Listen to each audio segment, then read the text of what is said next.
Hey folks, welcome back to the channel, your home for all content Lord of the Rings home.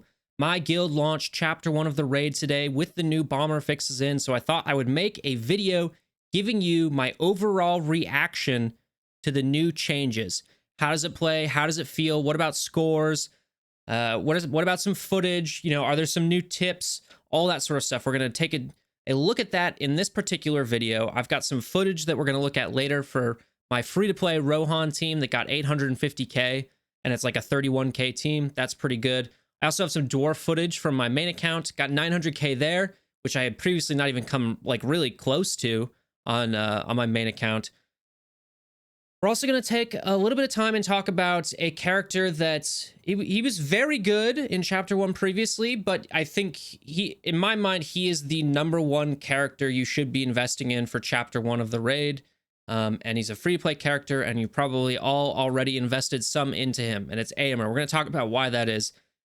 But first, I thought I would show you what my free-to-play account was looking like and the raid scores I was getting there. So 1.8 mil, that's about 700 to 800k more than I normally get. I was kind of coasting in just about above a mil to about 1.2 mil previously, depending on how much time I could kind of sink into it, right? Here is that Rohan team I was talking about. Interesting thing about this Halberad is like 3 stars, gear 6, so pretty squishy actually. And you know, not everybody here is gear 8. Lots of this is level 60 though, and my Éomer, he's just 6 stars. And I think same with my Strider. So not a completely geared out of their minds Rohan team, but still this really awesome score.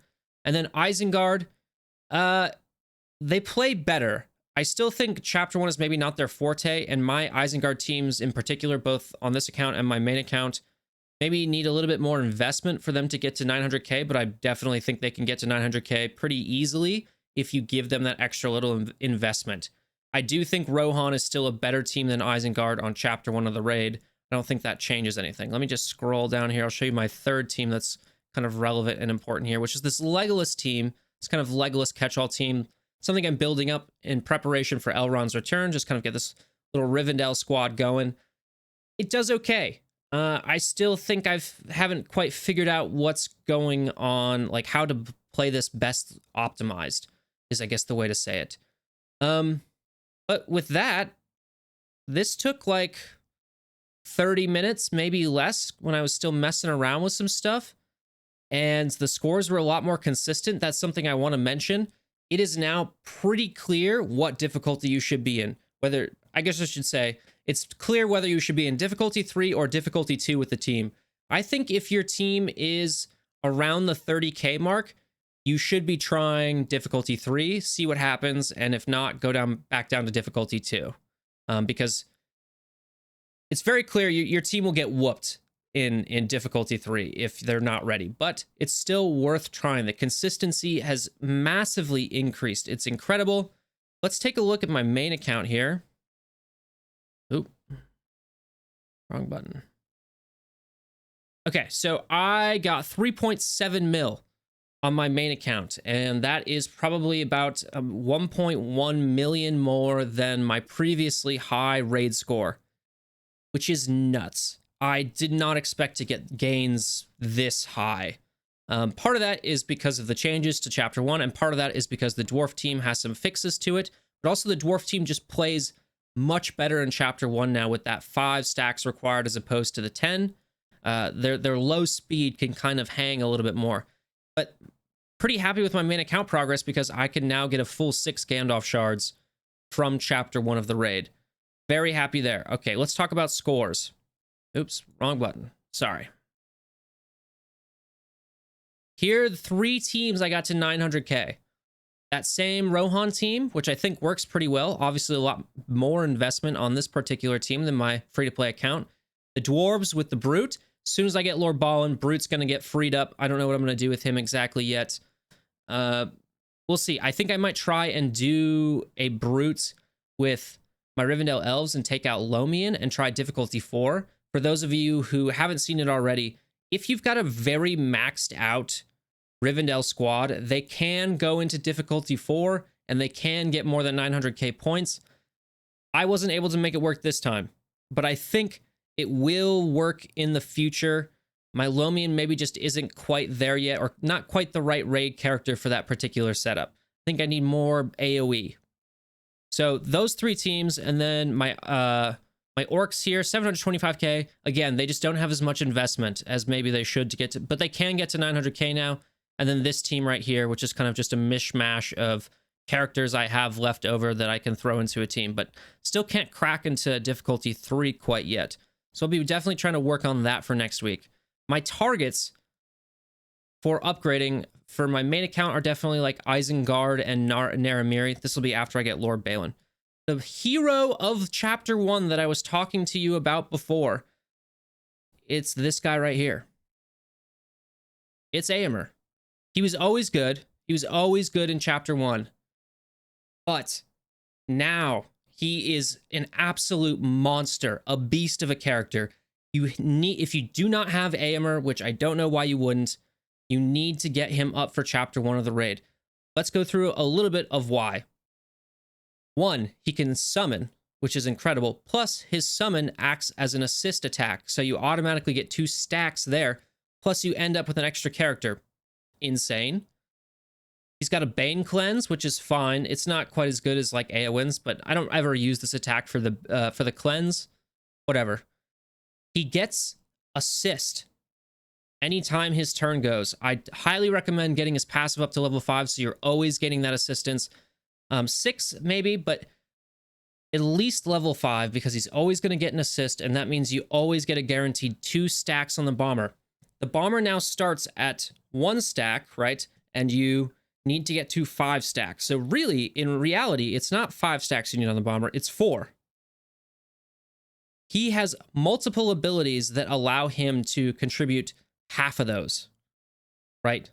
This ability here, and then just the fact that he gets an assist, so that when somebody else uses their basic, they get 2 stacks. It's insane. You could say, well, he's kind of slow, 128 speed, but anytime he attacks, he gets plus 15% turn meter, which of course feeds into his kit where he's assisting as well. So getting his basic to level 6 is actually pretty good. Getting that extra 5% turn meter, otherwise he's just getting 10% turn meter. That extra 5% could be helpful overall if you need something to kind of take you over the edge. He hits pretty hard. He's kind of beefy. You know, he's got a decent amount of health, a good amount of armor. He can take a lot of hits too. Plus, he's got this passive healing with Éowyn on his passive as well. So he is so good in chapter 1. I know that's maybe not new information to anybody, but I think he's the #1 character for chapter 1 now, just far and away. And you should be working him into at least one of your squads if you don't already have him set up in some sort of Rohan squad. And level him up, get his skills up, get this assistance up, you know, making sure those skills are up, and then he becomes super, super effective. And then you can take a team that's around 30k, go into the difficulty in chapter 1 that recommends 55k for the team power, and score close to 900k points. Crazy. So let's watch that right now. Let me go back. You can see this team is actually just 28k power. We'll skip ahead there. So this, because my team is 28k, it did take a little bit of luck. So I did have to spend a little bit of time kind of messing around with it. Basically, the goal here is just to get all of it's the same as it always is. It's to get all of the orcs down to a reasonable amount of health so that you can get the bomber to do a bunch of stacks.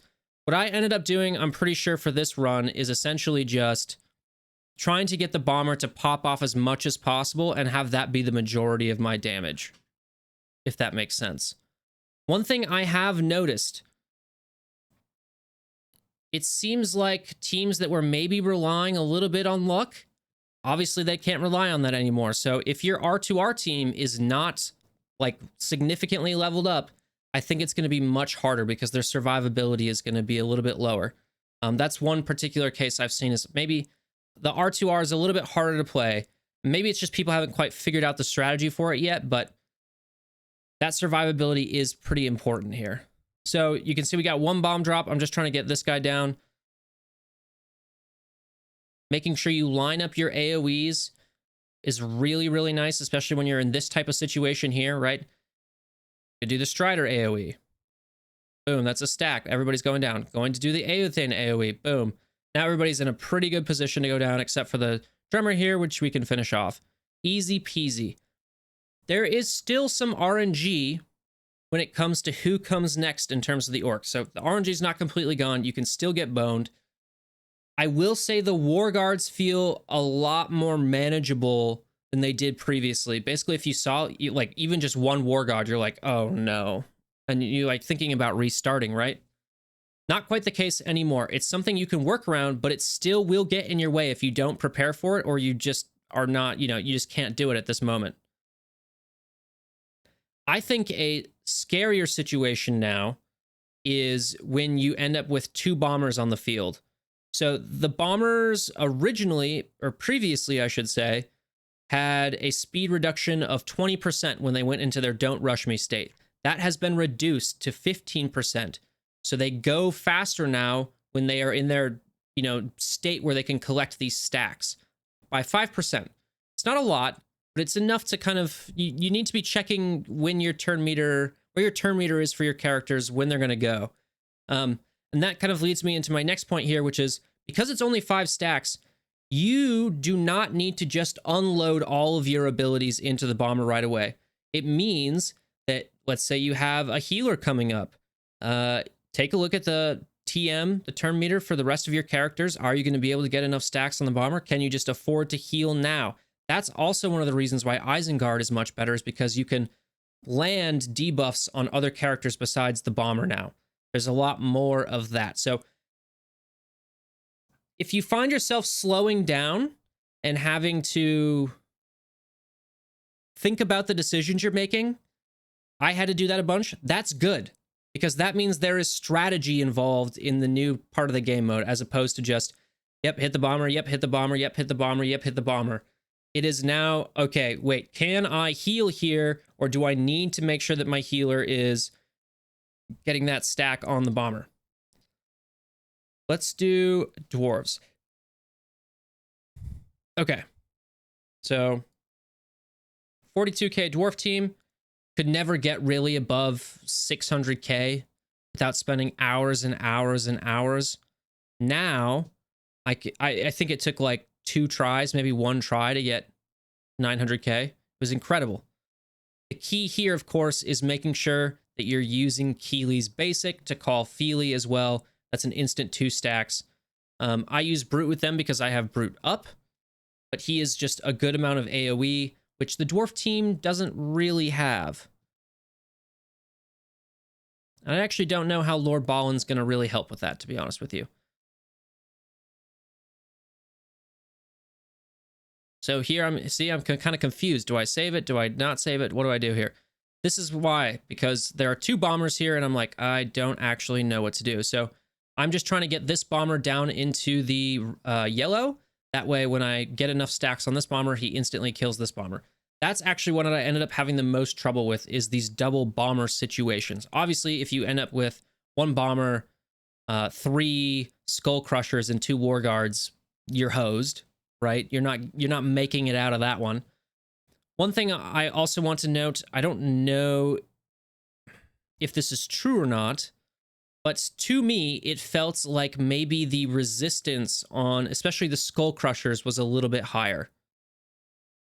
Am I going to be able to land this? I got it. So every time I kept trying to do this, setup where you try and blind the skull crusher and then you put 1 more debuff on the skull crusher so that the blind sticks when the Shadow Seer goes, clears the debuff that's not the blind. I was actually having a lot more trouble with that this time around. Not sure what the case was. If that is the case, if they tune things a little bit, damage of the characters seems to be pretty similar, but maybe the resistance of, especially the skull crushers, seem to be a little bit higher in my estimation, I would say. So again, all I'm doing here is trying to manage my 2 bomber situation, and actually the dwarves are pretty good at that because Keely has the ability to ability block. He has the ability to disable and make sure that the bomber can't go. Obviously, it got cleared there, but that's fine. If you end up in a 2 bomber situation, like I am here, I don't know why. Oh, because I knew he's going to go next. Okay. Right. This actually illustrates my point that I was making exactly. Let me go back. Okay. So I attack this bomber, which is going to go second, with Feely. Why did I do that? Boom, he's got 2 stacks now. Because I know Keely's coming up next. I know that's going to put 5 stacks on here. And importantly, it didn't kill this bomber, but dropping the bomb on him adds a stack. So now I only have 2 stacks to go instead of wasting that stack kind of needlessly on the bomber here, right? Obviously, it still didn't work out because the dwarf team is pretty slow. But that was kind of the idea I had. Just there's so much more strategizing. It is 2 thumbs up for me. It is what this game needed. So before we kind of close this out here, because I don't know how much more of this you want to watch, I just want to say, if you have footage, either you or your guild mates have footage of you playing goblins in any chapter of the raid, I would like to see that. Please get in touch with me on my Discord or comment or something. Let's figure something out. I would like to see footage of the goblins. I've seen that they've done well in pictures, but I would like to see them actually play it, how that works. If you have Leliel and are using her in chapter 3 of the raid, same thing. Please contact me. I want to see footage of how good Leliel does, because there was all this talk about Leliel being super, super good in chapter 3 of the raid, and I just haven't seen anybody really do it yet. Okay, so I actually didn't get that high with this one. It's the next run, but you get the point. 900k with the dwarves, a lot easier this time around. I'm very, very excited. That it just feels better. It just feels better. I hope you get into the guild, into chapter 1 soon, so you can play it and see what I'm talking about. You're going to see score increases pretty much across the board. So I would say by anywhere, I think normally from 300 to probably 700k for a lot of people. They're going to see score increases, total score increases of that much. That should be exciting for you. You should be getting closer and closer to Gandalf shards. It should also mean you're getting into chapter 2 that much easier, right? It should also mean that you should be working towards box 2 with your guild, right? This is a really positive change. It's, I have no complaints. And with that, thanks for watching. Take it easy.